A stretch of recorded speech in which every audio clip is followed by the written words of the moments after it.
مرحبا بكم مجددا مستمعينا الكرام إلى برنامجكم الأسبوعي فلاحتنا، وفي هذا العدد الذي نناقش فيه تربية المائيات المدمجة مع الفلاحة مع ضيوفنا الكرام سفيان زنوش الأمين العام للغرفة الفلاحية، توشك سعيد مدير الغرفة الجهوية للصيد البحري لولاية تيزي وزو، وأيضا الأستاذ معزوز محمد مدير المعهد الوطني العالي للصيد البحري وتربية المائيات. كنا نتحدث قبل الفاصل عن ضرورة أهمية الجانب البيداغوجي العلمي من أجل إنجاح مثل هذا النوع من الزراعات.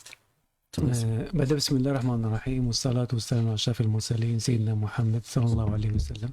حقيقة التكوين هو باب النجاح في جميع المجالات، سواء كان مجال في الصيد البحري أو مجال في تربية المائيات. معلوم على المستوى الوطني أن هذا النوع من أنواع التربية اللي هي تربية المائيات دائما نتكلم عليها كأنها إنتاج أو نوع من أنواع التخصص هو جديد على مستوى الوطني، ولكن تربية المائيات إذا رحنا وراء تاريخيا يعتبر من بين التربيات الأكثر قدوما في التاريخ.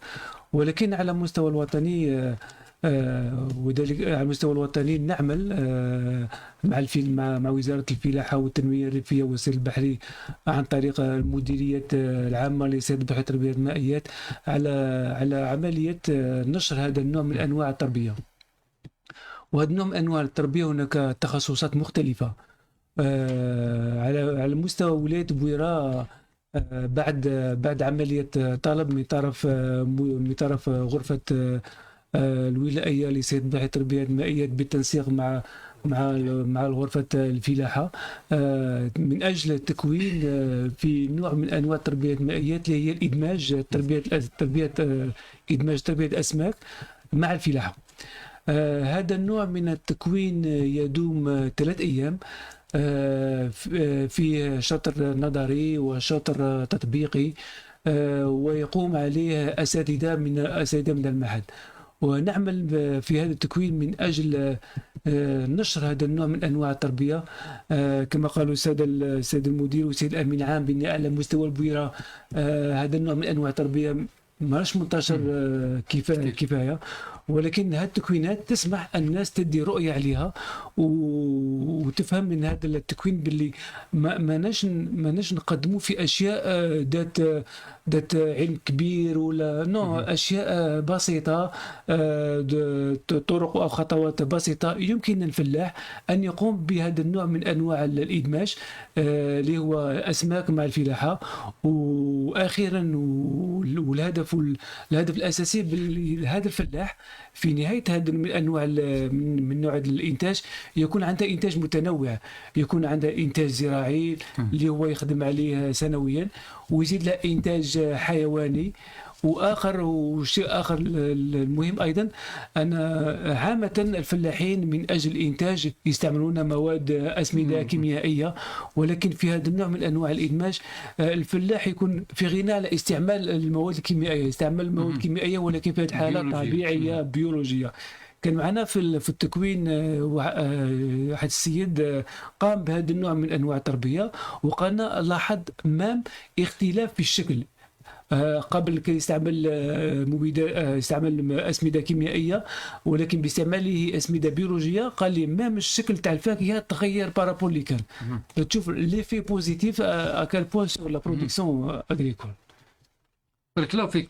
كما قلت أستاذ محمد، شفناها مثلا في شعبة تربية النحل. النحالين فيما سبق كانوا يعتمدوا غير على العسل، مع تغير الظروف المناخية، مع شح الأمطار، ما عادش كاين الأزهار، ما عادش كاين كذا، الإنتاج تاعهم دهور.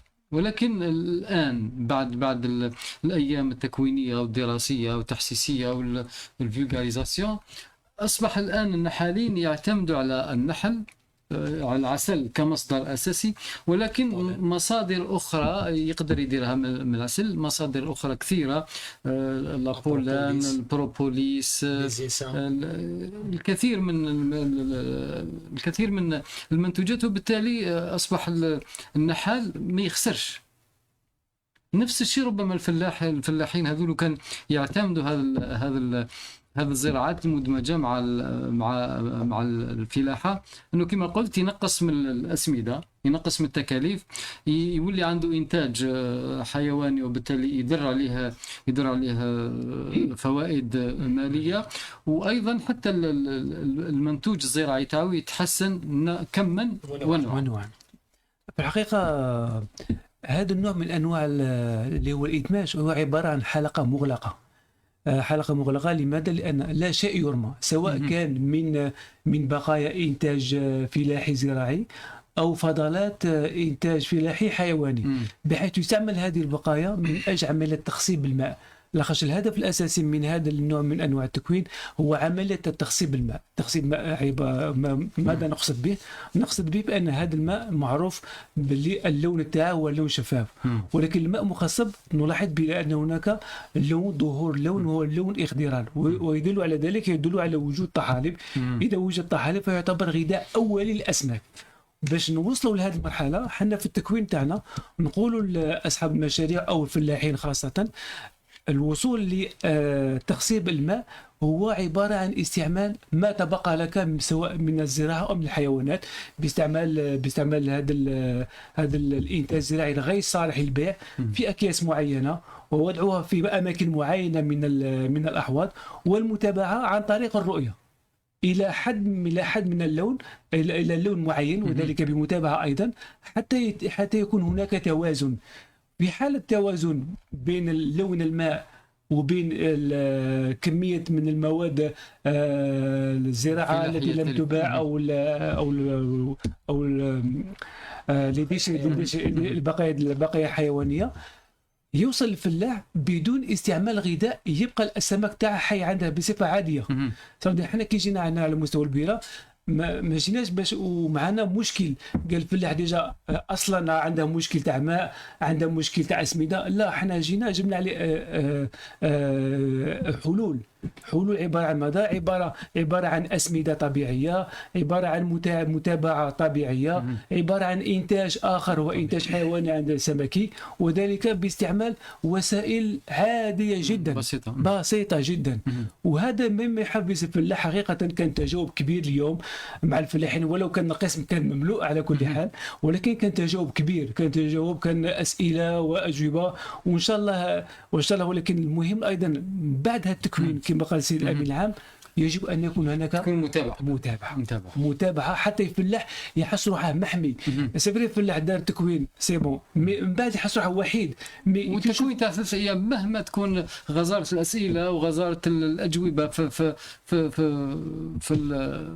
في العمق، ولكن 3 ايام ما تكفيش باش الانسان يعني يدي تكوين رصين مع كل المعلومات، لانه كل يوم ممكن يتلاقى بمشكل بالك ما طرحوش في تلك الايام التكوينيه. 3 ايام حنا نعتبروها كاساتذه بعضنا البعض عباره عن طعم. حنا كي نجوا هنا 3 ايام باش ندخلوا نحفزوا هذيك الفكره في هذاك الشخص هذاك. من بعد الحمد لله دوك وسائل الانترنت وعن طريق اليوتيوب والفيسبوك كاين مجموعات يجم اي شخص يطلع عليها، ولكن يبقى مشكل من الناحيه اسكو المعلومه المطروحه على مستوى الانترنت صحيحه ام غير صحيحه. ولكن هذا النوع من انواع التواصل يسمح الفلاح باش يطور معلومات، يسمح الفلاح باش يدخل في افواج في دي جروب لانتاج المائيات. وان شاء الله احنا كما قلت لك عباره عن طعم. احنا دائما في اتصال مع الغرفه الفلاحيه او الغرفه البحري. مثلا اليوم جئنا من اجل ادماج تربيه الاسماك مع الفلاحه. ان شاء الله المره القادمه نجو ماشي ادماج تربيه الاسماك، ادماج تربيه السمك البلطي مع الفلاحه، او ادماج تربيه تخصص. سمك تروح للتخصص. سمك الشبوط مع الفلاحه. هذا يبعث الفلاح باللي هذا النوع من انواع التربيه عباره عن علم بداته. علم بداته وفيه تحديات، ولكن اليوم جينا يعني باش تعطوهم الاساسيات. اساسيات زرع الفكره. زرع الفكره ولا لا باز نتاع هذا الزراعه. انتم كمعهد عالي للصيد البحري، واش توفروا عدا الجانب العلمي البيداغوجي، واش توفروا للفلاحين ولا للناس اللي تحب تمارس هذا المهنه؟ احنا على مستوى المعهد الوطني العالي للصيد البحري وتربيه المائيات، في اي تكوين يبقى سؤال مطروح بين الاساتذه والمتكونين. هل يمكن المجيء عندكم على مستوى المعهد؟ ماذا تقدمون على مستوى المعهد؟ على مستوى المعهد هناك اجهزه، هناك اساتذه اخرين مختصين عباء المعهد، هناك اساتذه متخصصين في التغذيه، اساتذه متخصصين في تسييل الماء، اساتذه متخصصين في الامراض. عندما يصل الشخص يروح بعيد في هذه الفكره تاعه، يجي يتقرب من المعهد ويتلاقى مع الاساتذه اللي ما طاحش الفرصه باش يكونوا عندنا معنا اليوم، ولكن يتقرب لعندنا يتعرف بهم ويشوف الوسائل المستعمله. احنا عندنا بعض الاجهزه لقياس نوعيه الماء، بعض الاجهزه لقياس شده البروتين على مستوى الغذاء وما شابه. دونك هذا النوع من انواع المعلومات اللي ما توفرش حاليا في هذه الايام، ولكن الاتصال اللي يكون بيناتنا هو من بعد اي شخص يجي على مستوى المعهد، ويكون هناك تبادل وحوار من اجل تنوير المعلومات تاعها. بارك الله فيك سيد محمد رابح. خلينا نسمعوا اصداء بعض الفلاحين اللي شاركوا في هذا اليوم الدراسي التكويني، وكان عندهم راي حول هذا المعلومات المستقاة اليوم من الاساتذه والمحاضرين. أنا فلاح دريتي مصطفى من مشدلة، درت تربية الأسماك، يعني ما شاء الله اللي سيت بسن واحد، يعني النتيجة ما شاء الله، لا في اللوغو لا في الإنتاج لا كونتيتي. والحمد لله اليوم جونا الاساتذه وجونا مختصين بهذا الشعبه، ونتمنوا الفلاحين يخدموا. في الجزائر ناقصه، يعني ناقصه بزاف في الجزائر وخاصه في الولايات الكبرى، ان شاء الله بالنجاح. لقاء مليح. جاو تيزيوزو من الغرفه تاع لابيش، جاو من المعهد الوطني، دونك جابوا لنا فايس سبيت اون لي كوني با، رانا نقراو لا بريمير جورني، كاين غدوه وكاين نهار الاربعاء ان شاء الله. حاجه مليحه، سي بون انيشياتيف تاع الغرفه الفلاحيه. وحنا عندنا احواض كفلاحين، عندنا احواض رايحين نكسبلواتيهم، جوان كيما يقولوا جوان دو لوتي لا لاغريا.